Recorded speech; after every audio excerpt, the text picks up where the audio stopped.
We're like, is it legal to wiretap phones? That's what we're trying to do here. Because there's fire in hell. They're not going to be there to put it out.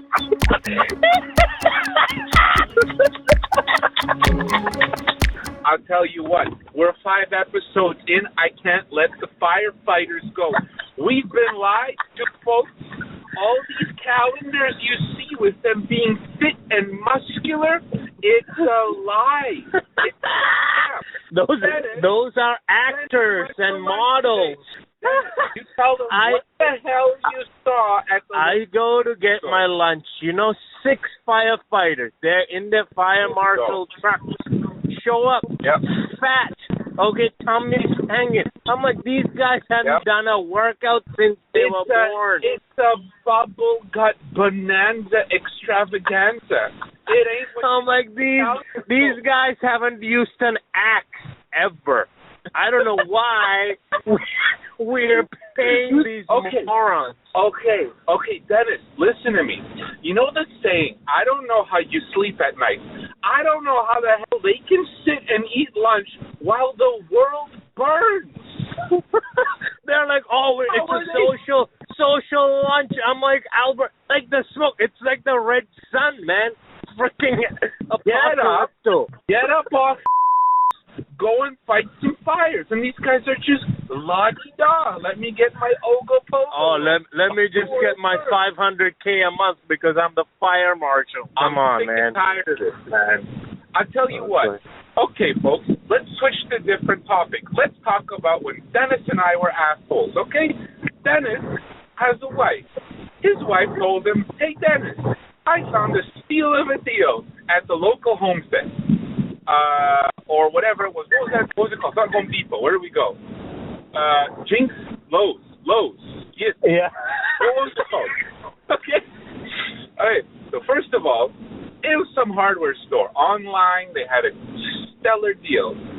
Dennis tells me, hey, Frank, let's go do it. I said, okay. I got nothing better to do. Ladies and gentlemen, it took us 2 trips. And I'll give you a little hint here. We didn't actually end up getting the trailer. You know why? Because Dennis here decided that he was going to pull a smooth move on the poor teller that lives there. He literally lives there. Dennis asks him, what's the worst part of your job? This guy looks at Dennis and says, well, Dennis, when people come in and buy a trailer, and then they make us do all the paperwork, all the insurance, all the transfer, all the movement, only to tell us they're not taking it. And he tells Dennis, about a week ago, a guy did this to me, and this was hands down the worst part of my job. Dennis looks at him and says, oh, that's unfortunate. Briefly steps back 10 feet, looks at me, and says, you know what, I've got an idea.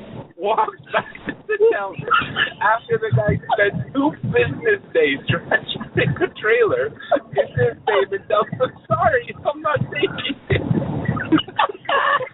But it ain't. Hey, that's not as bad as the firefighters. That's not as bad, okay? I've been nice my entire life, okay? I played by the book. I've done nothing wrong. All right? Yeah. I think I'm done being nice. I can't watch this world anymore. I'm done being nice. Wait. What did you tell to the lady at the returns counter at Home Depot?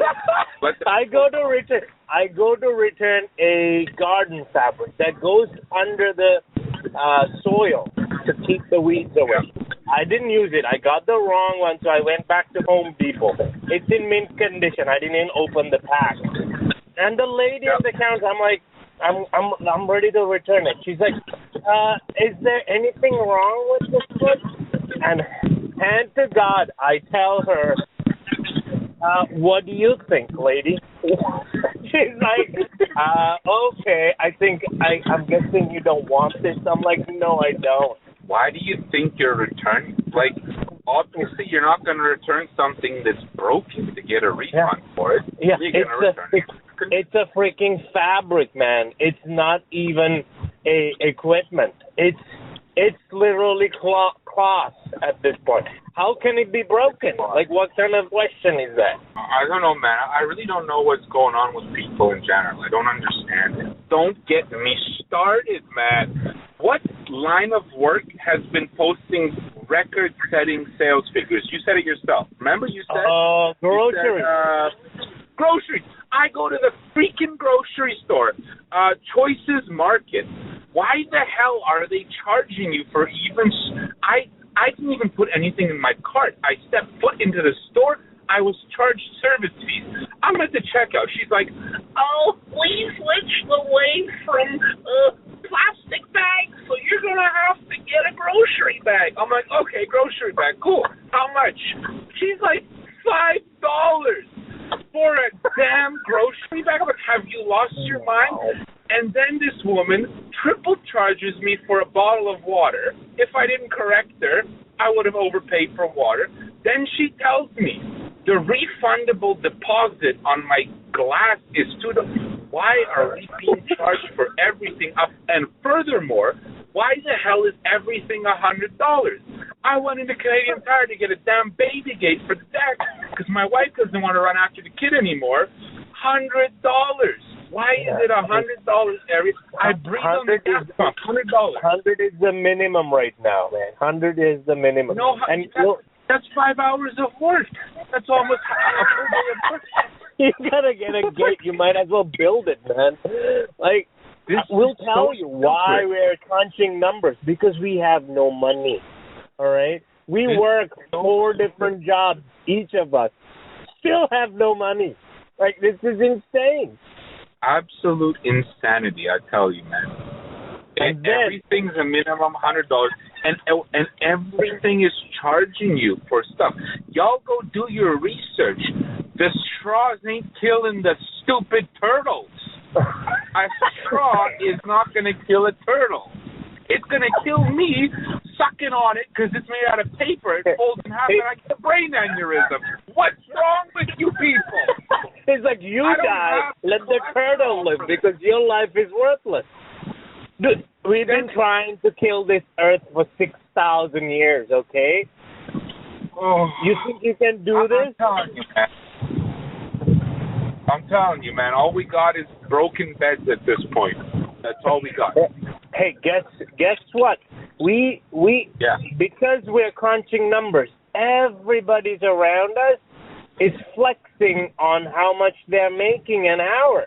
We can't even go to a restaurant or eat food or literally walk on the street. Some guy pulled me up and said, Guys, Dennis drove a trailer over a distance of 400 kilometers with 67 rest stops on it.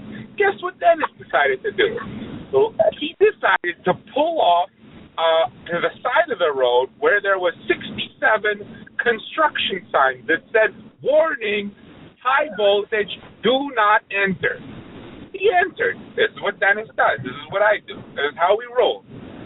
That's not the funny part. The funny part, Dennis, is the guy that came to help you. When he saw your face, his first instinct was to tell you just how much money he makes. Not, "Are you okay? Are you lost? Can I help you?" No. It's, "Hey, asshole, I make $500,000 a year. Suck it." Just a random strangers. They don't understand. This garbage happens when we meet. We get in a car. We drive up the road, the first traffic light that we see. A guy in front of us just helps himself to the left at the red. What is wrong with people? Guys, there's something going on here. Yeah, this world is just showing us over and over again. It's gonna burn. That's why. Guys, anyway, the server goes to tell us that she goes to teach her yoga class at 1 a.m. And guess what? She makes $80 a session. Why does she decide to tell her? Dude, this is a stranger, never met before. Okay, here's the issue I have with it. Not only did she just flex our annual salary on us, this woman visually looks like Moby Dick.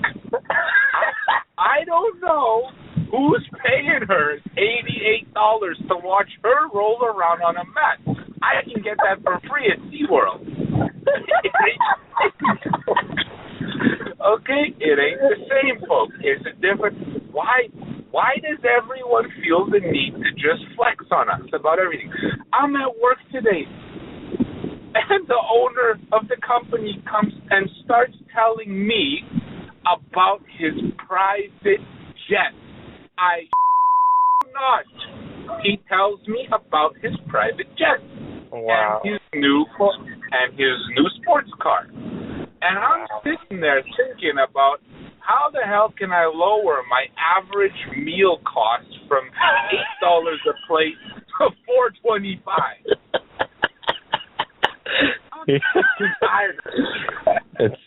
It's a very polarized world. It's a polarization over here.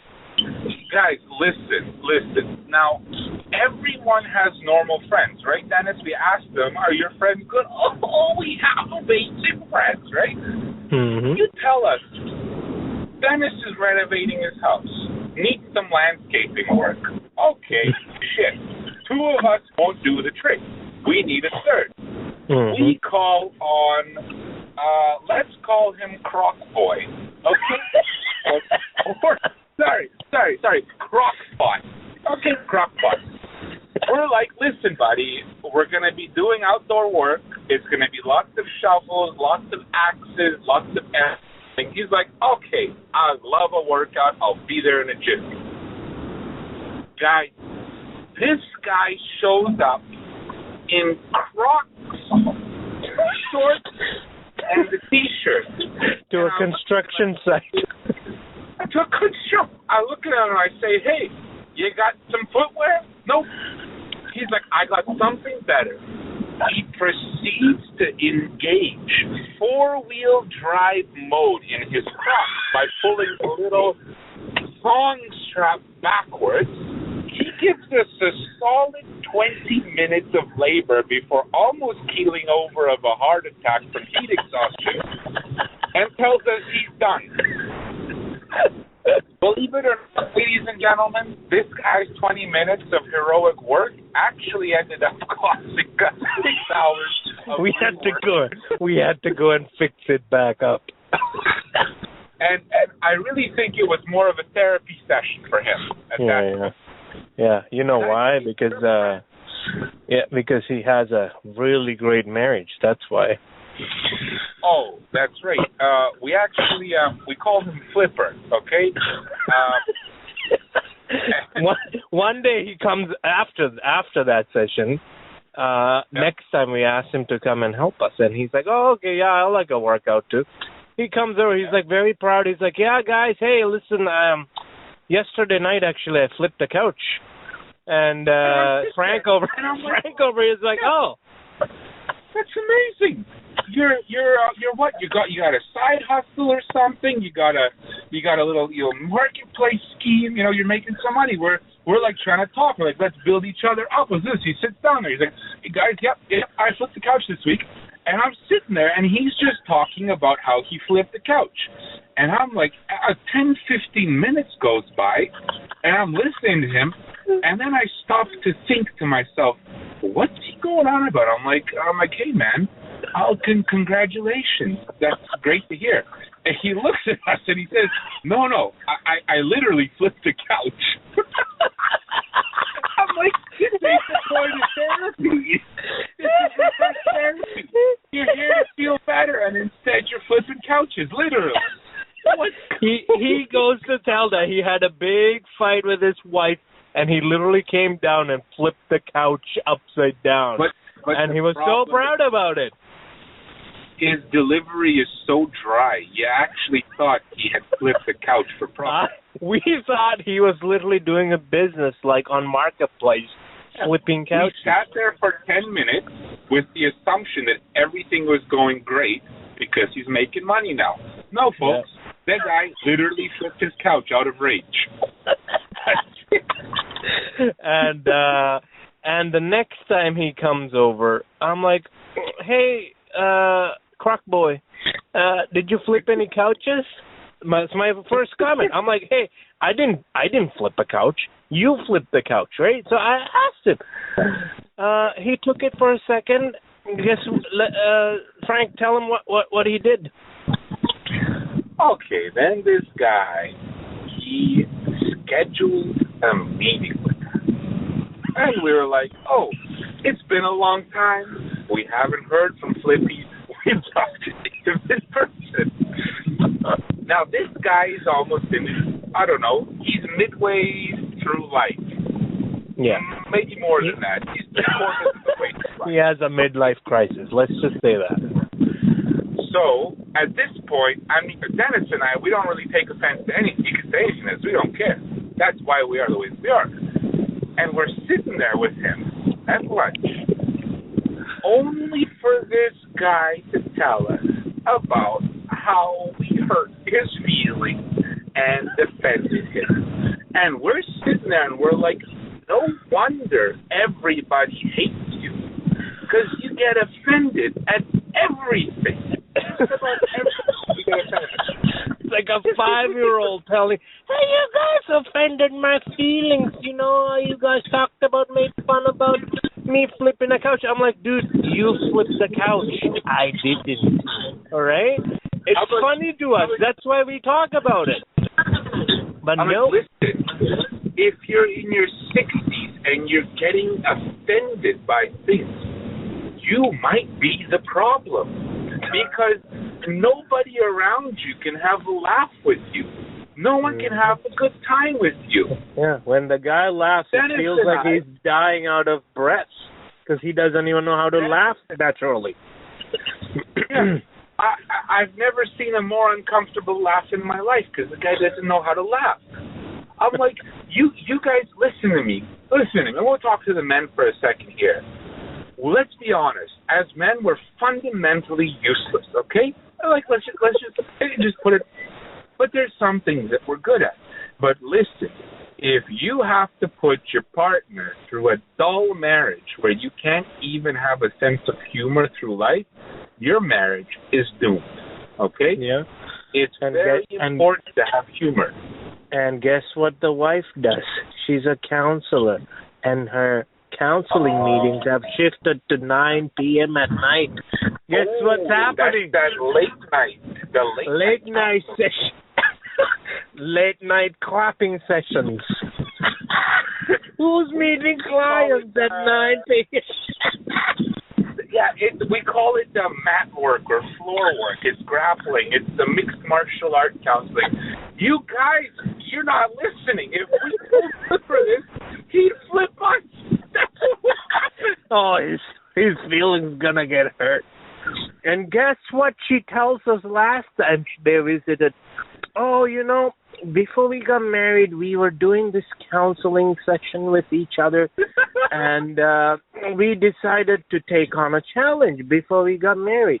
So I decided to do some reading and, further my life by, reading about how marriages works. And my husband it's personal development for the health of your relationship, right?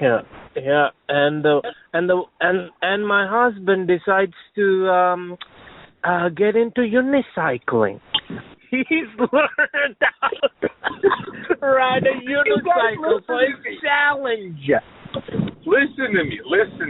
The probability of me, before I got married, saying, personal development for the sake of my marriage, maybe I should pick up unicycling, is about the same as me walking into work and suggesting the solution to our problems is monkeys. I'm sick and tired of you all. I'm sick and tired. Hey, listen. Before I talked about this guy's unicycling, I don't think I've ever used the word unicycle in my life to describe anything. It makes me throw up when I say it. Like, as it rolls off my tongue, I want to just puke. Oh, man, I wish I had time for entertainment. But, people like this exist, so I don't even have to watch TV. I just look out the window. Dennis, why the hell would they take something that makes sense, like a bicycle, and complicate it by making it with one wheel? You know what? Let's put the people through the ringer and then let them die. And I think his wife told us just that we make fun of it because it's idiotic. Yeah, I think so. So she basically brings that up, and this guy's too dumb to realize that she's saying it to make fun of him, but he can't take any criticism. No. Criticism is so important, guys, if it's a matter of your own personal livelihood and development. My mother-in-law can't take criticism. Everything offends her. Everything's a pity party. Everything is this and that, blah, blah, blah. Guys, the reason Dennis and I have survived so long is because Dennis can look me in the eye and tell me, hey, Frank, you're being an idiot.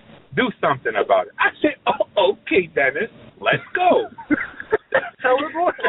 Or we laugh at it. We make fun of it because humor is what gets us through life. All right? If you can't laugh at your life and your shortcomings, you're the problem. Exactly. That's so important and essential to a healthy marriage. So I'm just pulling up at my house right now, so I'm going to be MIA. And I'm just pulling up to the Deathly Hallows, which is my house. So, yep. Good luck. Just remember, folks, say it with me. Happy suffering. Suffering.